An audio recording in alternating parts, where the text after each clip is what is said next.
So we have seen both from the first Trump administration, he's got a lot of people working on his staff that they don't necessarily trust because you've got the leakers, you've got the inexperienced people who don't know what they're doing. But now might be the weirdest story I've ever seen about any staffer Trump has ever had. Because it's not because somebody's incompetent, it's not because they're leaking, it's because according to a new book, there is a staffer that they call the human printer because she carries around the portable printer for Donald Trump, who, according to reports, is so in love with him that the Secret Service is scared that she might become a threat to him, almost like a Fatal Attraction type situation. Just absolutely a bonkers story here. Yeah. Well, I tell you, I don't think we can do this story without saying this, okay? You've had friends, and I've had friends that have died from bone cancer and all kinds of cancer. This woman had bone cancer, okay? She couldn't get treatment until he got involved. He actually spoke up. He changed some rules. Let's start from there. He changed the rules that allowed her to get experimental care for her bone cancer. In her mind, clearly, he saved her life. Yeah. All right? There's no way to get away from that. So she comes to it with, I kind of feel sorry a little bit for this woman. I think she's being victimized a little bit because we both have seen friends of ours. I think you have. I certainly have seen friends die of cancers like that. So all of a sudden, she feels like she's been given a second life. And it's weird. Now, don't get me wrong. What I see happening is weird. The conversations but first of all, you probably have more faith in Michael Wolff than I do. I don't. I think he's a fruitcake. I'm gonna tell you the truth. He's a Trump hater, hates everything about Trump, has written, editorial after editorial, book after book, well, at least one other book. And he hates the guy. So I start from saying, who am I getting the message from, right? And I don't know, Farron, when I read this story, yeah, it's a weird story. It's really a weird story. But first of all, I have to believe Michael Wolff, which I start off saying, no, I don't. Then I have to say, well, okay, let's say some of this is true. What would be the reason behind it? In her mind, I can't escape the fact that she believes he saved his life. Those are my thoughts on it. Those are my thoughts on that story. Yeah, look, I don't know of anything that I've seen from Michael Wolff that has proven to be untrue. Yeah. He's got annotations in his book. He's got sources. He's got hundreds and hundreds of hours of interviews with the people who relayed and corroborated this information. Yeah. So I will say right now, I haven't seen anything. In other words, you're okay with Michael Wolff and I'm not. That's the difference. Yeah. I mean, because I've seen nothing to suggest that I should be skeptical of what he says.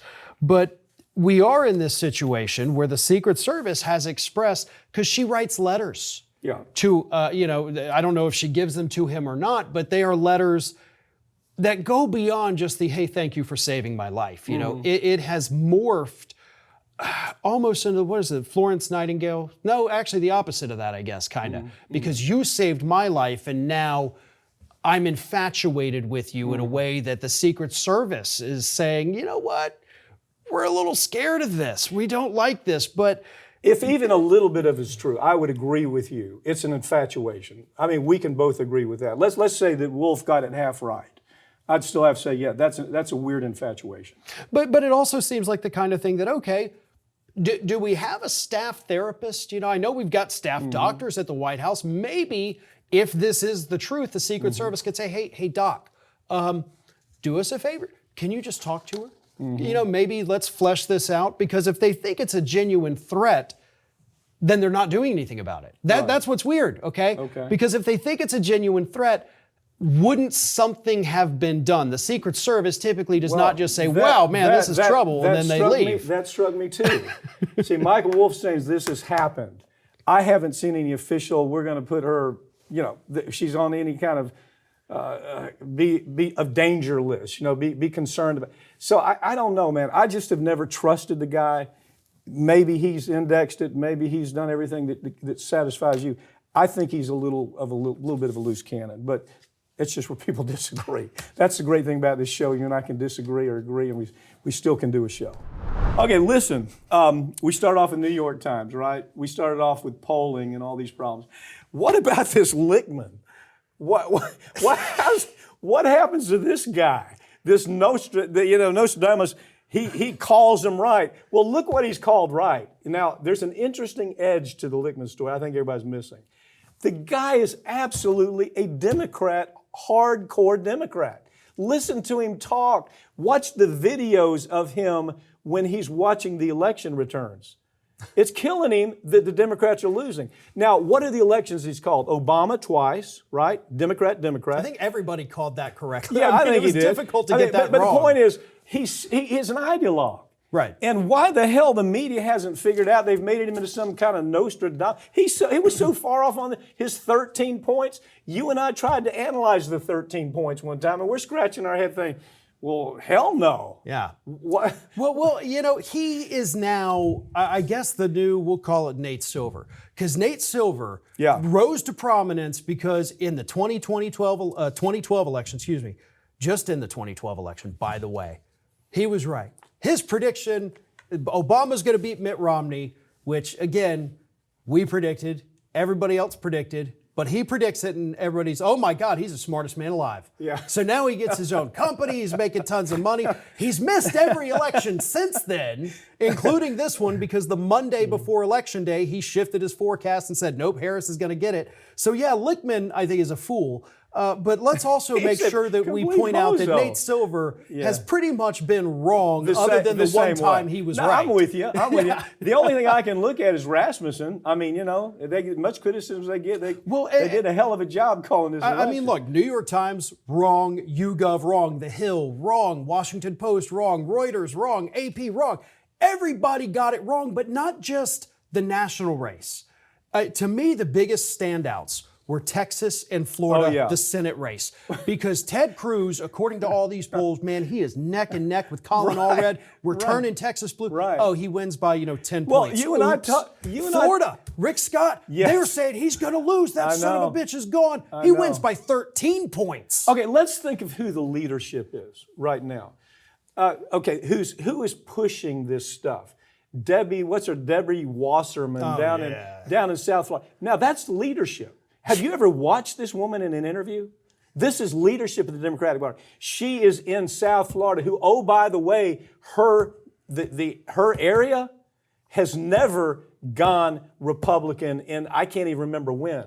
Well, they went overboard Republican this time. This is a woman calling the shots. She's the one that's pushing this stuff. I mean, she was at the heart of pushing these questionable kind of polling. New York Times. How do we just forget that the New York Times 2 days before the election is up with a headline, Trump losing in all of the swing states? He won every friggin' one of them. Yes. And it's not funny. So do we forget? Do we just forget that? Do we just forget? Okay, New York Times, boy, you called that right. Lichtman, you called that right. ABC, you called that. Do you just say, well, okay, we're going to forget about it? Or do we keep talking about it and say, and we have to influence them into doing better, to abandon their ideology and start, A, reporting real news, and B, telling us the truth about polling? Well, and what we've got now is the polling industry has exploded. There are so many more pollsters today than we had 6 months ago. Right? Oh, yeah. You mean this cycle they did? Yeah, it has become a massive industry. Part of it is, of course, these media outlets, they do subcontract. They pay these firms to go out there, conduct the polls. They report on it. They do one every 2 or 3 days because it's big for headlines and advertisers. And then the big one is the campaigns. The campaigns say, okay, well, we need some internal polling. So let's pay a lot of money to this left-leaning firm that's going to make us look better. The Republicans, let's pay a lot of money to the right-leaning pollsters, and that's going to tell us what we want to hear. And so those polls, by the way, get thrown into the aggregates and skew it one way or the other. So the aggregates cannot be trusted. The polling from these individual places cannot be trusted. The New York Times, back in the day, had a 60% response rate. Yeah, I know. It was 60%. This cycle, 1%. 1%. 1% response rate. And so what they do is they weight it. They say, okay, well, we talked to one liberal, but I, as a pollster, think this liberal is worth 20 liberals. A different pollster may say that liberal's worth 30 liberals. They come up with these numbers and it's off the top of their head. It's all jazzed up by whatever ideology they have behind the polling, Exactly. whether it's Republican, whether it's a conservative Republican or liberal. And New York Times knew exactly what they were doing. They knew that they only had 1% response rate, and they were saying, "Oh my God, it's over. So Trump's going to win 4 swing states." And everybody just forgets they did it. And you don't say, well, really? What is your credibility now? What's your credibility is a just report the news kind of vehicle. Just report the news, right? Let's go back to the news. What is the news? Not as what you want it to be, but what is the real news? Because right now, people have totally lost confidence. I mean, look at their market has dropped 50% just since the election. Where does it go from here? How do I turn on to Rachel Maddow now and look for the credible reporting she used to be capable of, all the way back to Air America? She was so good, man. She's a friggin' Rhodes Scholar, and now she's talking like she's working for the friggin' National Enquirer. Really. Yeah, what the Democratic Party needs right now, not just in terms of leaders within the party, they need a new Ed Schultz. Oh, Ed Schultz. That's what's missing from the Democratic media. They didn't like Ed Schultz. I did Ed Schultz shows constantly. He's a dear friend of mine. And he was one that would say, well, look, is TPP really a good idea? Is Hillary Clinton the right client? Is she the right candidate? And they got rid of him, Basically, it was people act like he was fired. No, he wasn't fired.